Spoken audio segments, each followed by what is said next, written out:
नमस्कार दोस्तों, 17 अक्टूबर 2021 के daily news analysis current affairs discussion में आपका स्वागत है।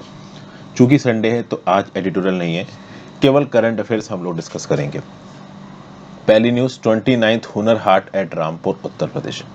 तो union minister for education and skill development and entrepreneurship Shri Dharmendra Pradhan साहब ने 29th हुनर हाट को इनॉग्रेट किया। रामपुर उत्तर प्रदेश में ये हो रही है और यहाँ पे बड़े बड़े भाषण धर्मेंद्र प्रताप साहब ने कहा है। वो तो सारे पॉलिटिशियंस देते हैं कि भाई हमारे देश के हर घर में टैलेंट है, स्किल्ड पीपल हैं और इन स्किल्ड पीपल के द्वारा बनाई गई जो नायाब चीज़ें हैं उनको बेचने की अपॉर्चुनिटी देना बहुत ज़रूरी है।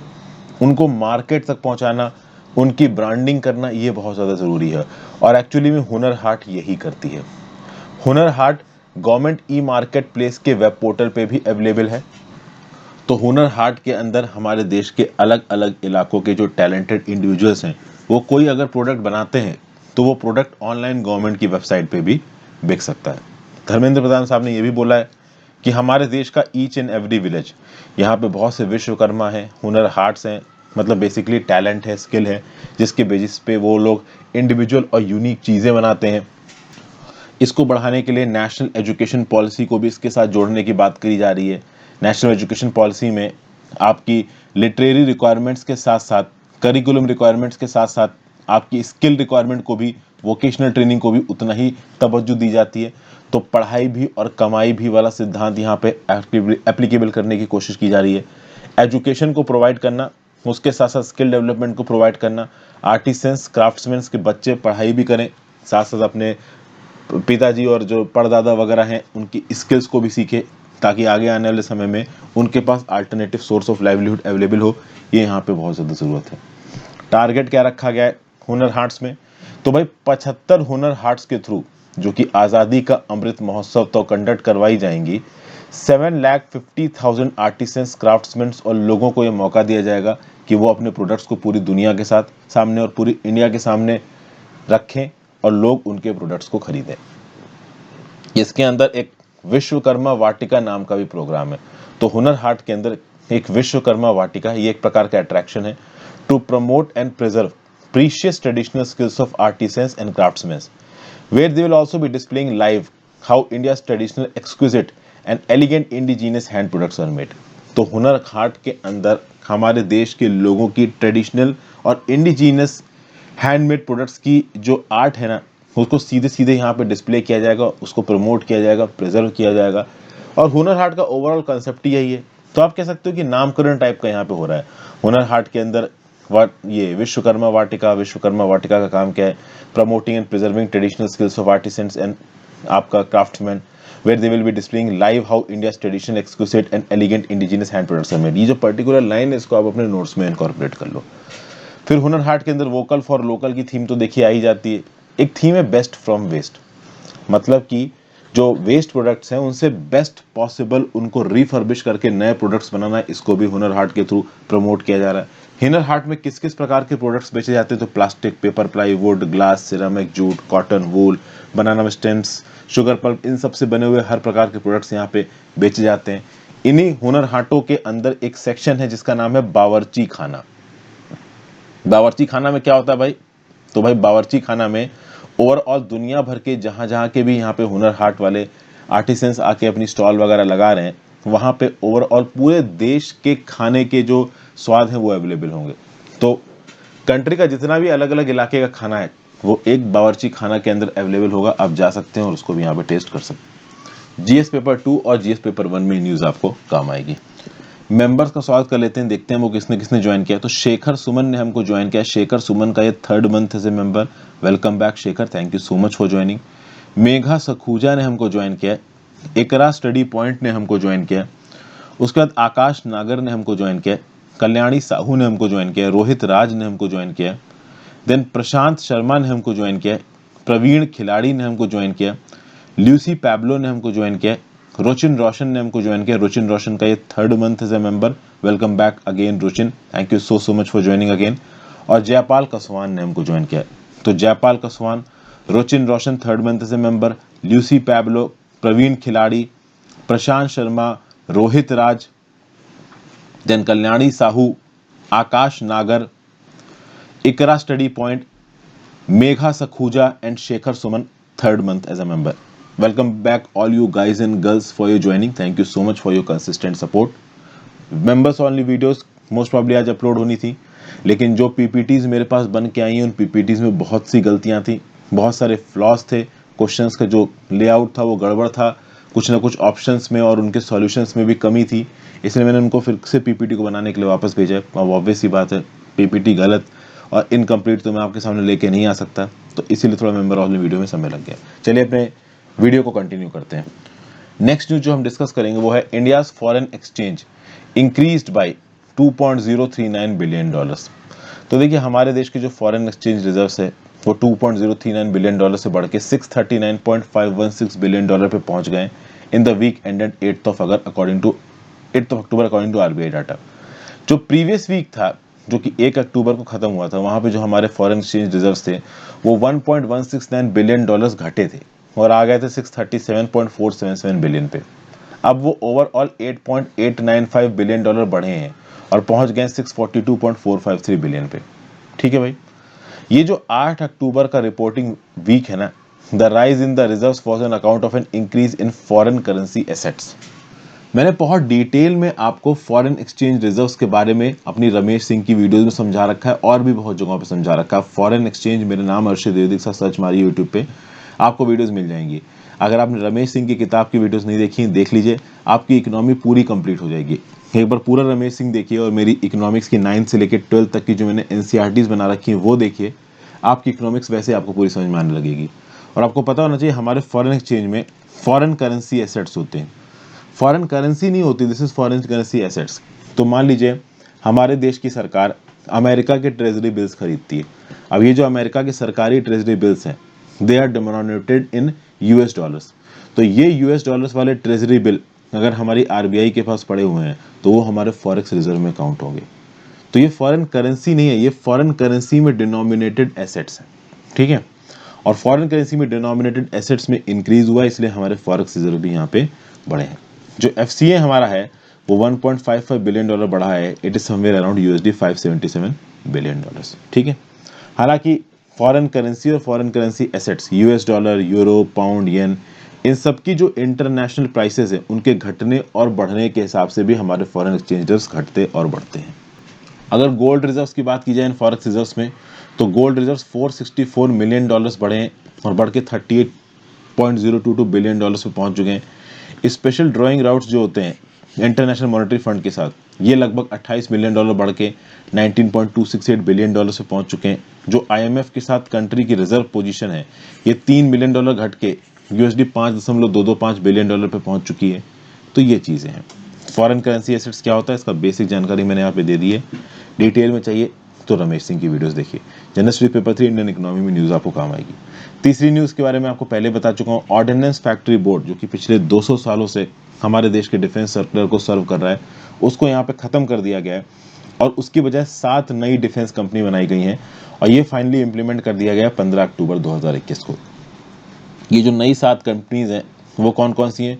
Munitions India limited, armoured vehicles Nigam limited, troop comforts limited, gliders India limited, armoured vehicle Nigam limited, advance weapons and equipment India limited और India Optel limited and Yantra India limited. ये जो कंपनीज है ना भाई, ये कंपनीज फुल्ली 100% गवर्नमेंट ओन्ड है। तो ये पब्लिक सेक्टर अंडरटेकिंग्स कह लीजिए, वो भी 100% ओन्ड, इसमें कोई भी प्राइवेट ओनरशिप नहीं है। क्योंकि हथियार बनाना, हमारी आर्म्ड और डिफेंस फोर्सेस के लिए चीज़ें बनाना तो बहुत ही ज़्यादा स्ट्रेटेजिक इंडस्ट्री है, यहाँ पे प्राइवेट पार्टिसिपेशन नहीं हो सकता। क्योंकि प्राइवेट पार्टिसिपेशन कॉमर्स पे काम करता है और मिलिट्री कॉमर्स नहीं, हमारे देश की सिक्योरिटी के लिए काम करती है।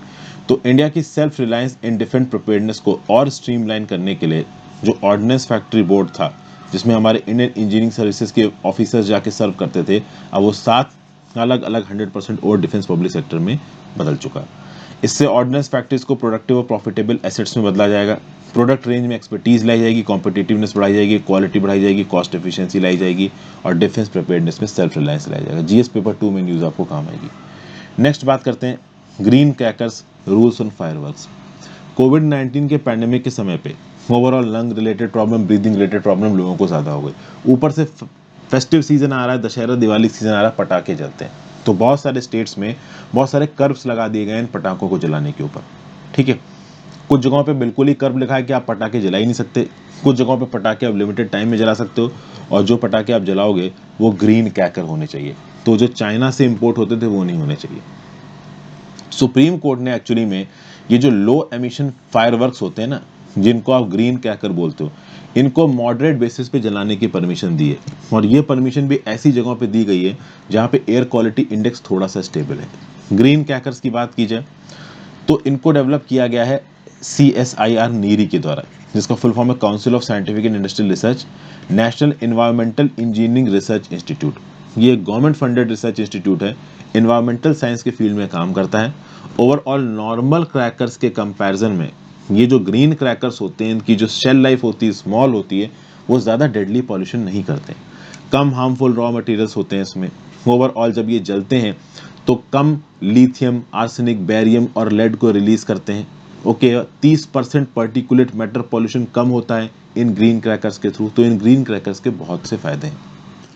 अभी रिसेंटली NGT के द्वारा एक बैन लगाया जा चुका है, जहां पे ये बोला गया था कि भाई वो इलाके जहां पे एयर क्वालिटी इंडेक्स बहुत खराब है, खासकर शहरों में, वहां पे बिल्कुल भी पटाखे नहीं चलाने। There will be a complete ban on sale and use of firecrackers. अब इस पर्टिकुलर बैन के अगेंस्ट में सुप्रीम कोर्ट में एक प्ली आ गई थी। बहुत सारे लोग पटाखे जलाना चाहते हैं, लेकिन सुप्रीम कोर्ट ने इस प्लिया को एंटरटेन करने से मना कर दिया। सुप्रीम कोर्ट ने बोला कि नेशनल ग्रीन ट्राइब्यूनल द्वारा जो स्टेप लिया गया है ये बहुत ज़रूरी है हमारे इन्वायरमेंट को प्रोटेक्ट करने के लिए, लोगों की राइट टू हेल्थ के लिए, चूंकि ऑब्वियस सी बात है हवा गंदी होगी तो कोई भी चैन से नहीं जी सकेगा। GS पेपर 2 और पेपर 3 में न्यूज़ आपको काम आएगी। तो इस कंटेक्स्ट में ग्रीन क्रैकर्स क्या होते हैं इसकी जानकारी आपको होना चाहिए। NGT ने जो बैन लगाया इसके बारे में पता होना चाहिए, और सुप्रीम कोर्ट ने उस बैन के अगेंस्ट प्लिया पिटीशन को एंटरटेन करने से मना कर दिया। तो ओवरऑल हमारी जुडिशरी इन्वायरमेंटल कंजर्वेशन को लेके क्या चल रही है, इस कंटेक्स्ट में न्यूज़ इंपॉर्टेंट थी। नेक्स्ट न्यूज़ है international monetary fund annual report on India. IMF ने अपनी एनुअल रिपोर्ट रिलीज की है 15 अक्टूबर 2021 को। इसमें ऑब्वियस सी बात है इंडिया के ऊपर भी बातचीत की गई है, और ये बोला है IMF ने कि इंडिया की इकोनॉमी ग्रेजुअली रिकवर कर रही है। 2 कोविड वेव्स के बाद फाइनली इंडिया की इकोनॉमी रिकवर कर रही है। हालांकि IMF ने इस बात के लिए भी कॉशन किया है कि इन्फ्लेशनरी प्रेशर्स यहाँ पे लिमिटेड होने चाहिए, there should not be inflationary pressures. IMF का ये बोलना है, IMF को बोलना है ड्यू टू वेराइड फैक्टर्स, जिसमें सप्लाई चेन, ओवरऑल डिमांड का कम होना, ओके, और कमोडिटीज़ का भी कम होना। तो इन सब चीज़ों के चलते इन्फ्लेशन बहुत बढ़ रहा है इकोनॉमी में। तो इकोनॉमी में इन्फ्लेशनरी प्रेशर्स हैं, इकोनॉमी तेज़ नहीं बढ़ रही है, ऊपर से महंगाई बढ़ रही है। महंगाई बढ़ने की वजह एक सप्लाई चेन में डिस्टर्बेंसेस हैं, ओवरऑल इंटरनेशनल मार्केट में कमोडिटीज़ के दाम बढ़ रहे हैं, इसलिए इंडिया के अंदर इन्फ्लेशन बढ़ रहा है। ऐसे बहुत से वैराइड रीजंस हैं। तो ओवरऑल इन्फ्लेशन के बढ़ने की वजह से ये जो सरकार की एकोमोडेटिव पॉलिसी स्टांस है वो कहीं और इन्फ्लेशन ना बढ़ा दे। दूसरा, IMF ने ये भी बोला है कि जो भी मॉनेटरी सपोर्ट RBI और सरकार की तरफ से जा रहा है इकोनॉमी को, वो जाता रहना चाहिए। रीजन बीइंग कि रिकवरी धीरे धीरे हो रही है, तो सरकारी सपोर्ट यहाँ पे ज़रूरी है। अगर सरकारी सपोर्ट कम पड़ गया तो इकोनॉमिक ग्रोथ यहाँ पे रुक सकती है। ये सब मैंने बहुत डिटेल में आपसे रमेश सिंह में बात की है। IMF के हिसाब से impact of covid in investment and human capital might prolong the recovery. Definitely भाई ये जो कोविड-19 की डेडली वेव्स का इम्पैक्ट आया, इससे जो ह्यूमन कैपिटल का डेवलपमेंट और हमारी इकोनॉमी का डेवलपमेंट है वो थोड़ा धीमा हो गया है। मीडियम टर्म ग्रोथ रेट के एक्सपेक्टेशंस थोड़े कम हो गए, बट जैसे जैसे वैक्सीनेशन बढ़ रहा है, जैसे जैसे इकोनॉमिक रिफॉर्म्स आ रहे हैं, रिकवरी भी तेजी से आगे बढ़ेगी। कुछ पैंडेमिक रिलेटेड अनसर्टेनिटीज डेफिनेटली रहने वाली हैं, बट ओवरऑल एजुकेशन ट्रेनिंग में अगर पैसा खत्म किया जाता है, वैक्सीनेशन में पैसा खत्म किया जाता है, ह्यूमन कैपिटल को इंप्रूव किया जाता है, तो इंडिया के फेवरेबल डेमोग्राफिक्स लॉन्ग टर्म में इकोनॉमिक ग्रोथ को बढ़ाएंगे। ये जो IMF ने रिपोर्ट दी है इसमें 2021-22 के लिए इंडिया की ग्रोथ बताई गई 9.5%। जो headline consumer price based inflation बताया गया वो बताया गया 5.6%। ठीक है, अगस्त में ये हेडलाइन इन्फ्लेशन रेट 5.3% आ गया था, सितंबर में 4.3% आ गया था। ये सब कुछ चीज़ें हैं। फिस्कल डेफिसिट जो है सेंटर की 2020-21 में वो है 8.6%। सेंटर स्टेट्स दोनों की मिला दो तो वो हो जाएगी 12.8%। तो ये कुछ इंपॉर्टेंट पॉइंट्स इस रिपोर्ट में दिए हुए हैं। इस रिपोर्ट को भी आप कोट कर सकते हो किसी इकोनॉमी स्टैटिस्टिक्स को लिखते वक्त। GS पेपर 3 इंडियन इकोनॉमी में न्यूज़ काम आएगी। फिर भाई सुंदरबंस के इलाके में सॉयल रिक्लेमेशन को लेके एक बड़ा ज़बरदस्त प्रोजेक्ट चल रहा है। होता यह है कि जब भी हमारे जो ये कोस्टल इलाके होते हैं वहाँ पे अगर कोई साइक्लोन आ जाता है, जैसे रिसेंटली साइक्लोन यास आया था, तो वो काफ़ी तबाही मचा जाता है। आपको पता होना चाहिए कि कोस्टल इलाकों में, जैसे फॉर एग्जांपल इस फिगर को देखिए, इस कोस्टल इलाके में समुंदर का पानी भी पहुंच रहा है और अंदर से जो नदियां आ रही हैं उनका पानी भी पहुंच रहा है। अब उससे होगा क्या? उससे ये होगा कि कोस्टल इलाकों में जो भी खेती वगैरह हो रही होगी वहां पे सैलाइन और फ्रेश वाटर दोनों होंगे। लेकिन जब साइक्लोन आता है ना, तो समुंदर का बहुत सा पानी एकदम से एंट्री मारता है, उसके चलते बहुत सारा सॉल्ट कंटेंट एकदम से जमीन की तरफ एंट्री मारता है। और कोस्टल इलाकों में जो ज़मीनें होती हैं वहाँ पे मड में सॉइल कंटेंट बहुत ज़्यादा बढ़ जाता है, सॉल्ट कंटेंट बहुत ज़्यादा बढ़ जाता है, सॉल्ट कंटेंट बोलना चाहिए।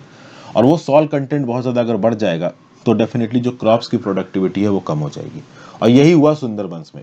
जब ये साइक्लोन यास आया तो उसके चलते इनकी जो कोस्टल इलाके थे वहाँ पे सॉइल में सॉल्ट कंटेंट बहुत ज़्यादा बढ़ गया, सॉइल की सैलिनिटी बहुत ज़्यादा बढ़ गई। और जब सॉइल की सैलिनिटी एक लिमिट से ज़्यादा बढ़ जाती है तो वहाँ पे पौधों को, क्रॉप्स को उगा पाना बहुत मुश्किल हो जाता है। तो सुना गांव विलेज इन गोसाबा ब्लॉक, यहाँ पे सॉइल सैलिनिटी को रिक्लेम करने की बात की जा रही है, सॉइल सैलिनिटी को कम करने की बात की जा रही है ताकि फिर से चावल की खेती यहाँ पे शुरू की जा सके। नॉर्मल कर केसेस में क्या होता है कि जब भी ऐसे कोस्टल इलाकों में इस प्रकार की साइक्लोन्स आते हैं तो लोग एक्सपेक्ट करते हैं कि सरकार से सीधे सीधे कुछ मदद आ जाए। लेकिन यहाँ पे कुछ इन्वायरमेंटलिस्ट एक्सपर्ट्स सुंदरबन के इस डेल्टा में इंडियन साइड पे आके काम कर रहे हैं और सॉइल को रिक्लेम करने की कोशिश कर रहे हैं ताकि वहाँ पे हम लोग राइस की खेती कर सकें। ये लॉन्ग टर्म में इकोलॉजिकल और इकोनॉमिक एम्पावरमेंट को बढ़ाएगा।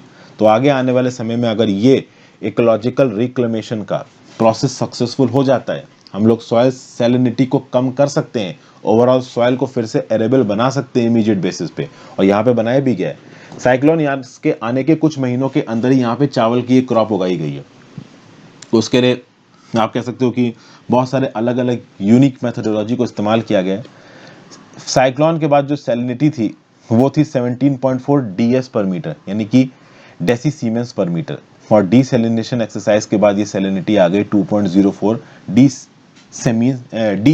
डेसी सीमेंस पर मीटर। तो 17.4 से 2.04 पे सैलिनिटी का आना ये क्या शो करता है?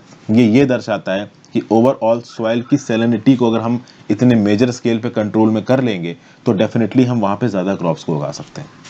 इस मडी सॉइल की सैलिनिटी को कम करने के बाद इसमें ऑर्गेनिक मैन्योर और पेडी हस्क मिलाया गया और बाद में देखा गया कि राइस की क्रॉप यहाँ पे ग्रो कर गई।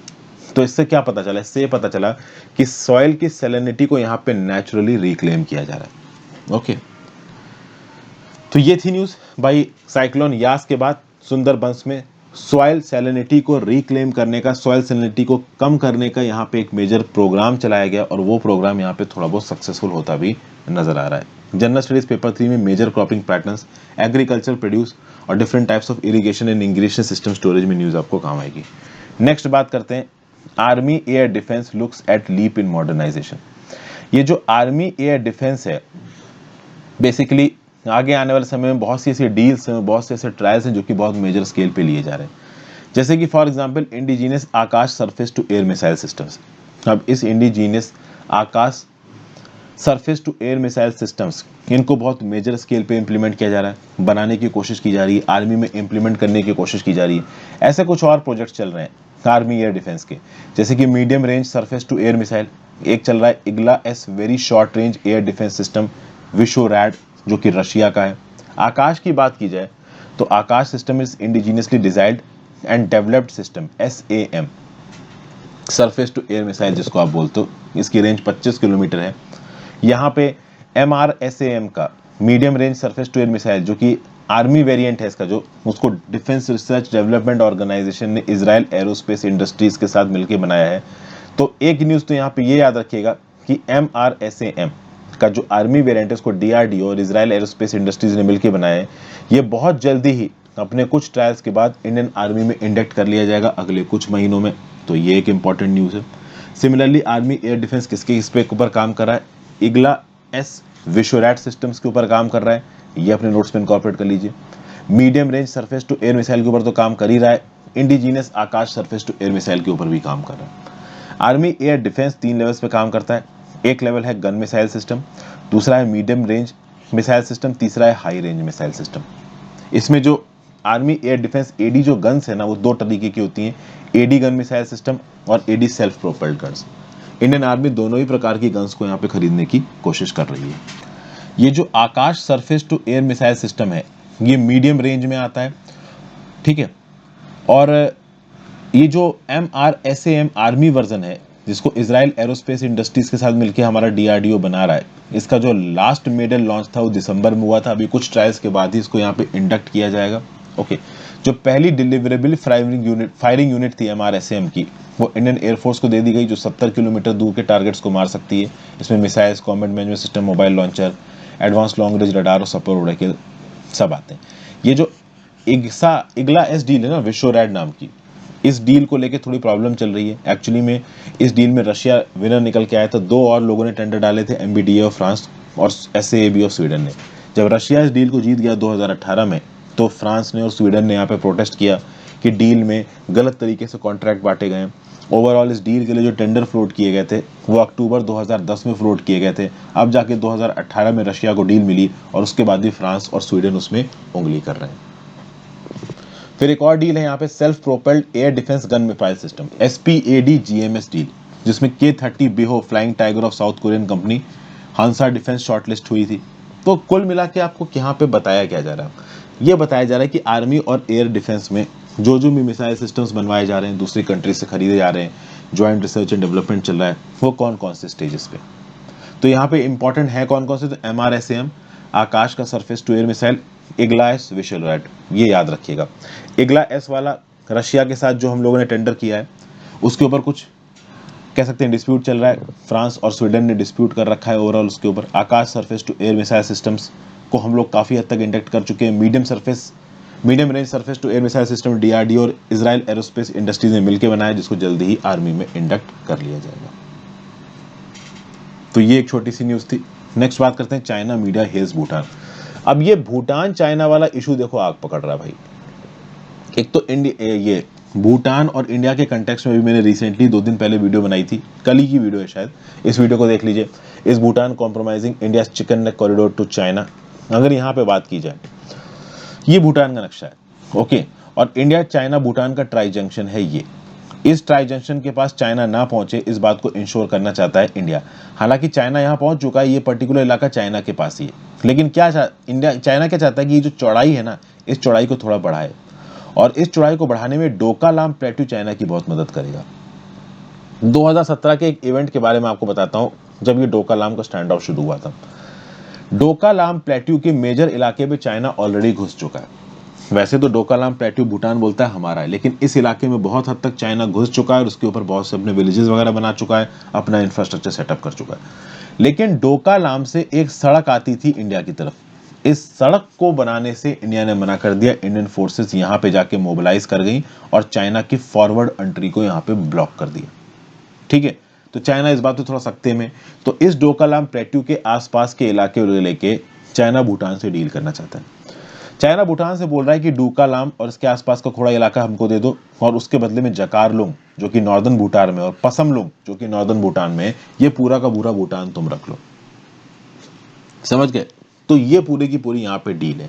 अब इस डील को ओवरऑल आगे बढ़ाने के लिए भूटान और चाइना के बीच में अभी वीडियो कॉन्फ्रेंस हुई और एक मेमोरेंडम ऑफ एग्रीमेंट साइन हुआ, या मेमोरेंडम ऑफ अंडरस्टैंडिंग बोल लीजिए, जहां पे चाइना के असिस्टेंट फॉरेन मिनिस्टर वू जिंगहाओ थे और आपके भूटान के फॉरेन मिनिस्टर थे। दोनों ने मिलकर MOU साइन किया। अब ओवरऑल इस MOU में चाइना और भूटान के बाउंड्री इशू को सॉल्व करने की कोशिश की जाएगी, और चाइना के अंदर के बहुत सारे जो इनके फॉरेन स्ट्रेटेजिक एक्सपर्ट्स हैं वो ऑलरेडी ये स्टेटमेंट देने लगे हैं कि चूंकि चाइना और भूटान के बीच में ये एग्रीमेंट हो रहा है, ये एक हिस्टोरिक एग्रीमेंट है, अब यहाँ पे इंडिया इंटरवीन नहीं कर पाएगा। इंडिया जो निगेटिविटी फैलाता है चाइना के साथ बॉर्डर पे, वो निगेटिविटी बंद हो जाएगी, हम जल्दी ही बॉर्डर इश्यूज को सॉर्ट आउट कर लेंगे। तो सिंपल प्लान है यहाँ पे चाइना का, वेस्टर्न भूटान में एक बड़ा इलाका ले लो, और अगर वेस्टर्न भूटान में चाइना को एक बड़ा इलाका मिल जाता है तो ये जो वी शेप्ड जमीन है, इस वी शेप्ड जमीन को थोड़ा और चौड़ा करने की कोशिश करेगा चाइना। तो चाहेगा कि पूरा हिस्सा इनके पास आ जाए। अगर ये पूरा हिस्सा इनके पास आ जाता है तो स्ट्रैटेजिकली यहाँ पे बॉर्डर पे चाइना इंडिया के साथ बहुत डोमिनेंट हो जाएगा, लेकिन इंडिया ऑब्वियसली बात है ऐसा होने नहीं देगा। तो इसलिए चाइना यहाँ पे बायलैटरली भूटान के साथ इंगेज कर रहा है, ठीक है, और हर तरीके का पपलू देके चॉकलेट खिला के भूटान को पटाने की कोशिश कर रहा है। भूटान भी जानता है कि चाइना कोई दूध का धुला नहीं है, बट भूटान यहाँ पे इतना स्ट्रांग है नहीं कि वो चाइना को पुश बैक कर पाए। ओके, आपको पता होना चाहिए कि ऑलरेडी डोकलाम के एक बहुत बड़े इलाके के अंदर घुस के चाइना अपना कब्जा कर चुका है, अपने लोग को वहां पे रीसेटल कर चुका है और ज्यादा कुछ कर नहीं पा रहा है भूटान यहाँ पे। लेकिन जब चाइना डोकलाम से साउथ की तरफ आना शुरू हुआ तब इंडिया की एंट्री हो गई और चाइना को पीछे जाना पड़ गया। तो इसीलिए यहाँ पे भूटान के साथ बायलैटरल टॉक्स करके ओवरऑल चाइना अपनी स्ट्रेटेजिक जरूरतों को पूरा करने की कोशिश कर रहा है। एक और बात है यहाँ पे, भूटान को प्रेशराइज करने के लिए चाइना ने हर प्रकार की टैक्टिक्स को इस्तेमाल किया। ये जो सक्तिंग वाइल्ड लाइफ सेंचुरी है ना, सक्तिंग वाइल्ड लाइफ सेंचुरी पता है कहाँ पे है? यहाँ पे आपको दिख रहा है अरुणाचल प्रदेश, इसके साउथ में Sakteng wildlife sanctuary. Sakteng wildlife sanctuary भी चाइना अपना क्लेम कर रहा है। हालांकि इस क्लेम की बस एक वजह है, क्योंकि चाइना ये चाहता है कि जैसे तैसे करके भूटान को निगोशिएटिंग टेबल पे लाओ, इसके साथ बैठ के बातचीत करने की कोशिश करो। भूटान एक ऐसी कंट्री है जिसने belt and road initiative sign नहीं किया, काफी हद तक भूटान प्रो इंडिया है और इसीलिए भूटान के साथ बैठ के बातचीत करना जरूरी है ताकि इंडिया के अगेंस्ट काम कर सकें। जिस हद तक नेपाल के अंदर और श्रीलंका के अंदर इनरोड्स बना चुका है चाइना, उस हद तक वो भूटान के अंदर नहीं बना पा रहा है। तो बॉर्डर इश्यूज को लेकर चाइना इनडायरेक्टली या डायरेक्टली भूटान को प्रेशराइज कर रहा है ताकि इंडिया के स्ट्रैटेजिक इंटरेस्ट के अगेंस्ट जा सके। अब ऑब्वियस ही बात है, यहाँ पे जो पतला सा कॉरिडोर इसको जो चौड़ा करने की कोशिश कर रहा है डोकलाम के पास चाइना, इंडिया इसको किसी भी हाल में सक्सेसफुल नहीं होने देगा। इंडियन फोर्सेस भी वहां पे तैनात बैठी। आगे देखते हैं भूटान के साथ टॉक्स के बाद क्या निकल के आता है। Thank you so much for watching this video friends. ज्यादा से ज्यादा लोग साथ वीडियो को शेयर करें, इंस्टाग्राम फॉलो कर लीजिए, टेलीग्राम ग्रुप ज्वाइन कर लीजिए। हर चीज का लिंक नीचे दिया हुआ और हो सके तो ज्वाइन बटन दबा के हेल्प करें। It is very very helpful. Have a great day friends, goodbye, ध्यान रखिए।